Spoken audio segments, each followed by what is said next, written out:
Hi, I'm the Mythology guy, and this is my first time reviewing an entire series of books, the Trials of Apollo series by Rick Riordan, including The Hidden Oracle, The Dark Prophecy, The Burning Maze, The Tyrant's Tomb, and finally The Tower of Nero. Like Rick Riordan's other series, well, there's some exception, but like the Percy Jackson and Heroes of Olympus series, this is a 5-book series.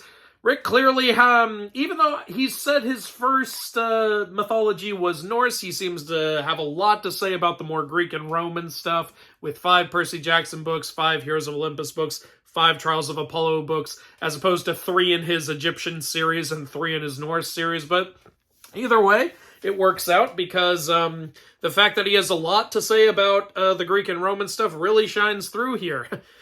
That pun was not intended. I thoroughly enjoyed this series, and you can say I'm biased. I'm a very big Rick Riordan fan. The Percy Jackson series is my favorite book series because I grew up with Greek mythology, and I resonated very hard with the characters. I plan to eventually do a video talking about why I resonated with that series so much.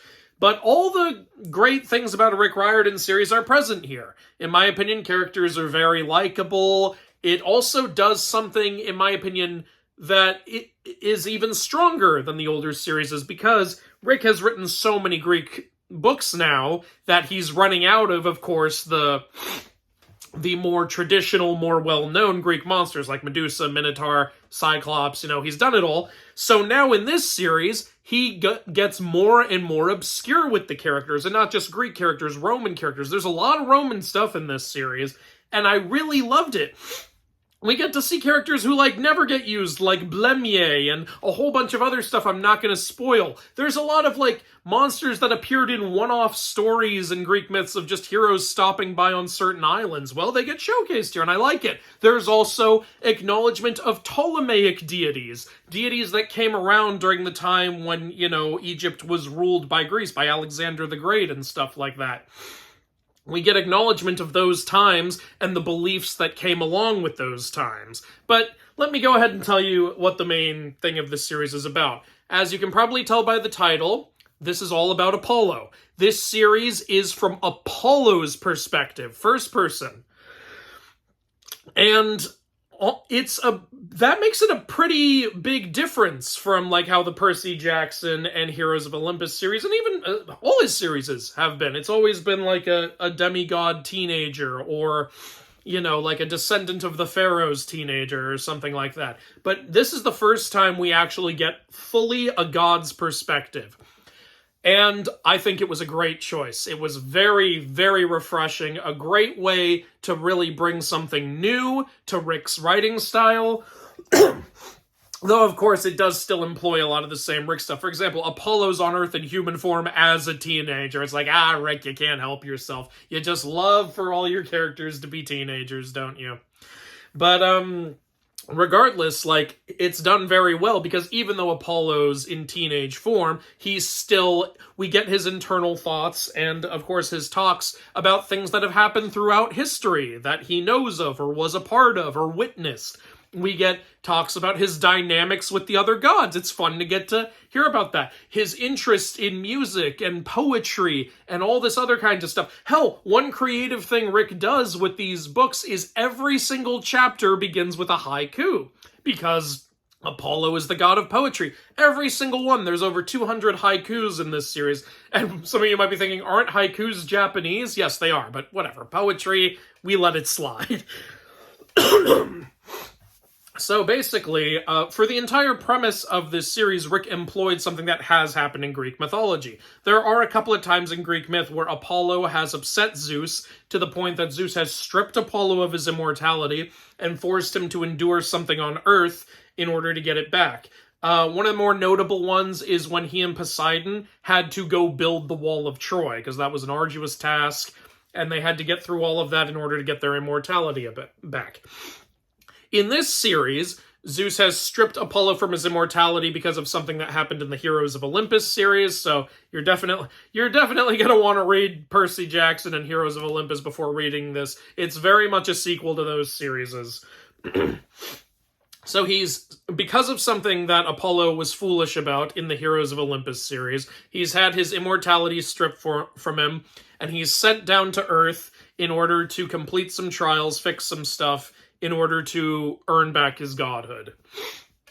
Now, the main premise of what's going on, I'm going to try not to spoil stuff, because this is very good. I'd recommend you check it out. But the main stuff that's going on is there is a triumvirate of some of the most evil Roman emperors who have risen again. So that's where a lot of the Roman stuff comes from. But another character who has risen again is Python, Apollo's old enemy, the original ruler of Delphi in Greek mythology. And he's back. And yeah, I mean, it's not a huge spoiler. He's right here on the cover of this book. Like, what do you want me to say? And not only does Apollo have to find a way to stop Python and the emperors, but he has to free 5 of his ancient oracles at the same time. There's there's the Grove of Dodona, the Cave of Trophonius, and a bunch of other stuff. And one thing I really appreciate about this series, this is going to sound weird, but one thing I really like about this series is it's not afraid to get dark. I think this is the darkest series he's written so far. Characters die in this. Named characters that we care about die. Like, no one's fully safe, including characters from the previous 2 series. Like, stuff can happen. I'm not going to spoil, but there are character deaths. There is dismemberment. There is a lot of dark things that happen. People get burned. People get stabbed. People bleed out. It's rough. This series, I feel like Rick's writing has grown up with us, and that's something I really appreciate about it. Of course, it's not, George R.R. Martin dark. There's not going to be stuff like that. But I think in order to have a series where Apollo needs to learn what it is to be human and learn of the struggles humans go through, and to fully acknowledge some of the horrible stuff Apollo has done, you gotta go dark. This series also doesn't shy away from some of the horrible things Apollo has done. Apollo's done bad stuff in Greek mythology. They bring up, like, Daphne, for example, and some other stuff. But one story they never brought up, that I was a little sad they never brought up, was the tale of Niobe. I'm going to give you a quick rundown of it. Niobe was a woman who had 14 children, 7 boys and 7 girls in Greek mythology, and because Niobe's an idiot, she decided to compare herself to Leto, the mother of Apollo and Artemis. She was like, Leto only had 2 kids, I had 14, I'm a better mother than Leto. So Leto said, you bitch, Apollo, Artemis, go kill all of her children. And they did. Apollo shot down all 7 of Niobe's sons. Artemis shot down all 7 of her daughters. And Niobe was so overcome with grief she could not stop crying, and then the gods turned her into a rock. That's the tale of Niobe. I thought this would be the perfect series for Niobe to maybe show up as a villain, or to at least acknowledge Niobe in some way, and I was really kind of shocked that they didn't. But they acknowledge other stuff, like the tale of Asclepius, where Apollo blames the 3 Cyclopes and kills them. The tale of Apollo changing the colors of the ravens, and getting one of his exes killed, and what happened to Daphne, what happened to Hyacinthus. There's stuff like that. Apollo is bisexual in this series, which is mythically accurate, so don't get mad at that. I know some people might get mad at that, but that's how it is in the myths. I don't know what you want. And, there's a lot of representation in this series, and I think Rick does representation the right way by either using characters who are always like that, or creating new characters who can represent certain groups, and, just making them well-written, likable characters with personalities, pros, faults, and all of that jazz. I think Rick does it very well. I came to like practically every character he introduced here. A lot of characters I loved came back and were still their same lovable selves. There were moments in the series where I got sad. There were moments in the series where I was worried that something might happen to a certain character. And there were a lot of moments in the series where I really cared about what was going on, or was really into what was going on. Like, there's battles in this series. There's, like, sieges. There's defense. There's, like, armies. All kinds of crazy stuff happens throughout this series that I was really happy to get. Like, I'm a man who loves me, like battles and stuff. That's why my favorite Percy Jackson book is The Last Olympian. That's why I love the Aragon series so much. And This gave us some cool stuff. Now it does have the typical Rick Riordan fault where like our heroes are encountering some villain who could just kill them all if they would just freaking kill them all, he or she, whatever it is. Like they're encountering some deity or some incredibly powerful warrior or someone who has them at their mercy, and it's like in 5 seconds they could kill all of you, but instead they freaking talk to you. It happens in every Rick Riordan series. This is just, it's not this series specific. It always happens. It's always like, we could die in a second, but thankfully the villain loves to talk. Always happens. It's ridiculous. But, it's just a thing you're gonna have to accept if you want to read Rick Riordan's books. The other main character in this book, who Apollo teams up with, is a girl named Meg. And I'm going to give you a light spoiler here, but in my opinion, it was obvious right from her introduction. Meg is a daughter of Demeter, and I was happy to see that. Another thing I really like about Rick Riordan's new books is we get more and more different half-bloods, and we get to know what each of their abilities are, how they connect to their parent, how they connect to their element. Like, I always loved Percy with his Poseidon connection, but I also then loved in Heroes of Olympus how we saw, like, what an Ares connection, an Aphrodite connection, a Hephaestus connection, like, could all be like, and even a Pluto connection. And, when we got first person Annabeth chapters, we understood more what an Athena connection was like. And in Demigod Diaries with Luke, when we found out what his connection to Hermes was like, and how, like, the abilities he could use with that. It was all fun.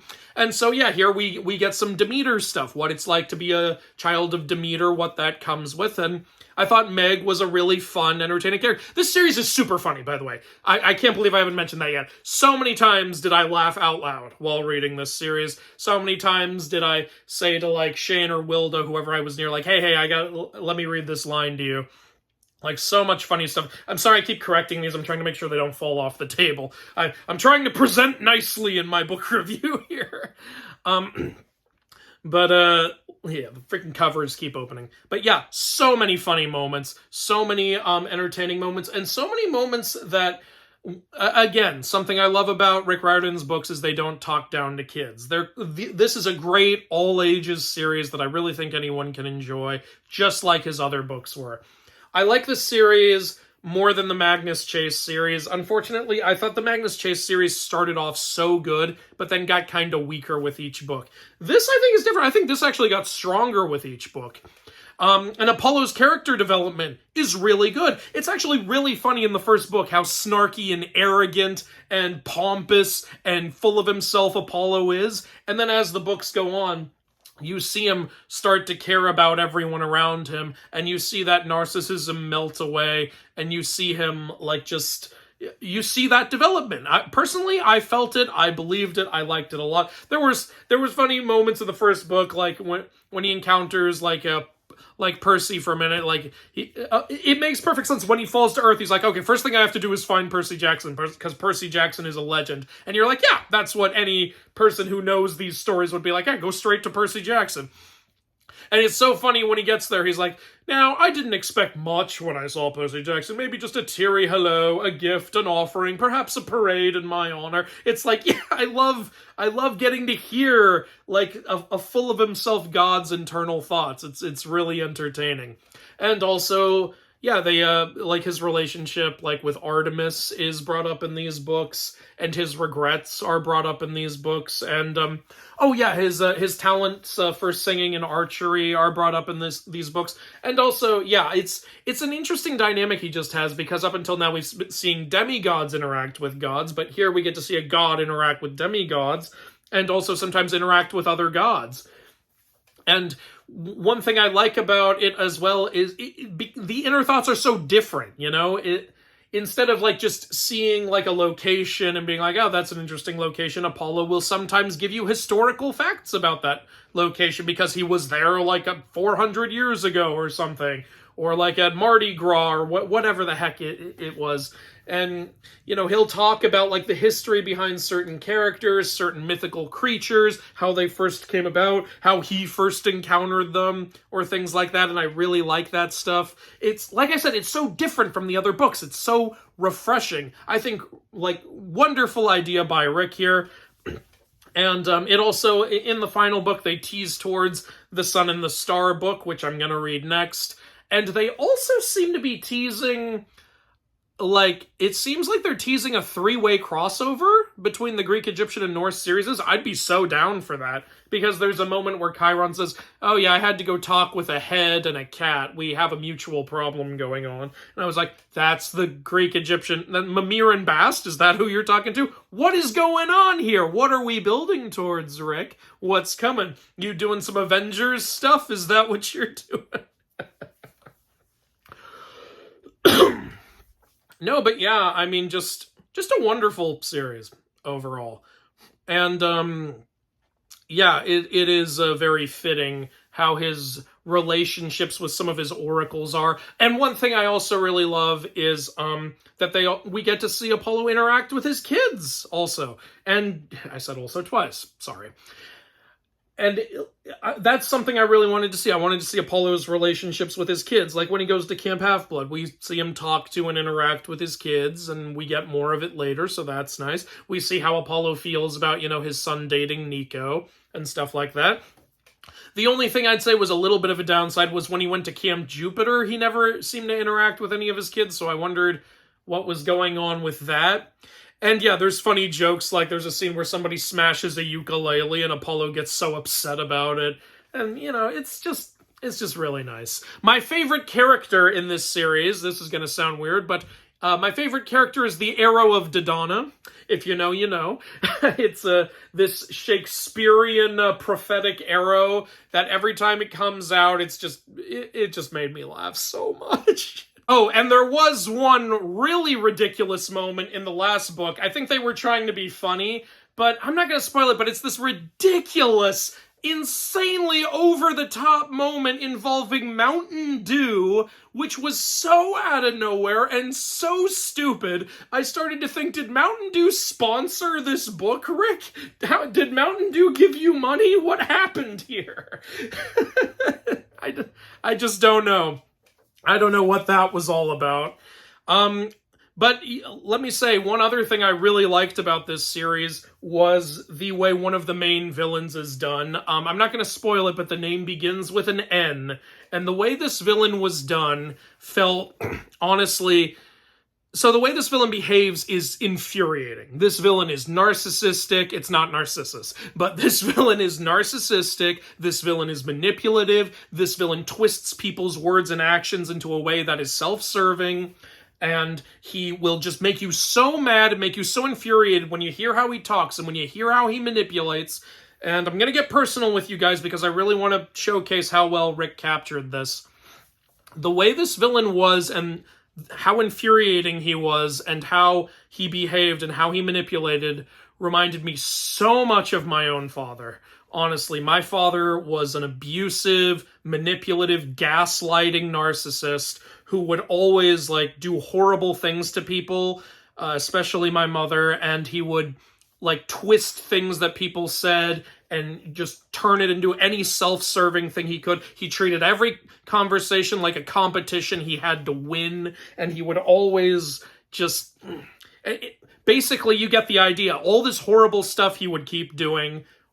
I thought, there cannot be another one like my dad. No, this series, this character whose name begins with an N, he acted exactly the way my dad does. Okay, not exactly. I'm not gonna give you that much of a victim complex. He wasn't murdering people. But it just reminded me so much about him. I actually got angry reading one of the books when that character was doing what he was doing. and it reminded me a lot of the anger I felt towards my dad. And you might be thinking, oh, well, it's insensitive for Rick to write that way, like, it triggered you. No, I think you should write that way. I think you should acknowledge that that kind of stuff exists, and I think also it's a lot, I think all the more is it important for kids to learn about that stuff so that they can identify those kinds of toxic people in their lives or resonate with someone who overcomes that kind of toxic person. So, Rick, if you're watching this, I think you hit the nail on the head, and you have once again had me highly resonate with one of your stories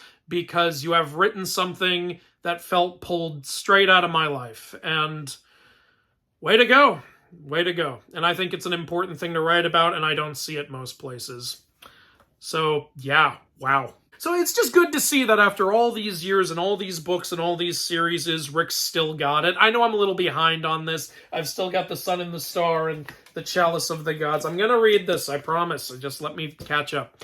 But, like I said, it seems like Rick's still got it in every way. Like, he's still got the comedy, he's still got the relatability, he can still write stories we really like. Some people I saw said they didn't like this series because they thought it got too woke for them. Personally, I didn't think that. Look, there is a wrong way to be progressive. If you're too in people's face, or you bring down characters in favor of other characters, or you just insult your audience or stuff like that. We've seen that happen with a lot of series. I think I think the way Rick does it in his books is correct. You guys know I have my problems with the Percy Jackson show, but it seems like Rick is still a very good author. I like Rick's writing style. I like this book series. I think it's very good. I've had a lot of fun with it, and we go to so many different locations. There's so many lesser-known monsters being showcased here. The comedy is still here. I cared about what was going on, and the only big fault with the story is the typical Rick Riordanism of someone who can easily kill you wants to talk to you instead, which is ridiculous, but you know, hopefully eventually Rick will find a way to not have that be a problem anymore. Now, Rick, if you could only talk to your son about doing a sequel to the Son of Magic story, I would very much like to see Alabaster show up again. Please, I really want that. Your son wrote a really good tale, and I would love it if, like, he would write a sequel to it. Can you and him collab? Are you guys good doing that? Please, please, please, please. Maybe it happens already in one of these books. Don't tell me. Don't tell me. I'm going to read Sun and the Star next. I hope it's really good. And, yeah, I really think that's all I have to say about this series. If you loved Percy Jackson, I don't see why you wouldn't love this. I don't know how to end videos.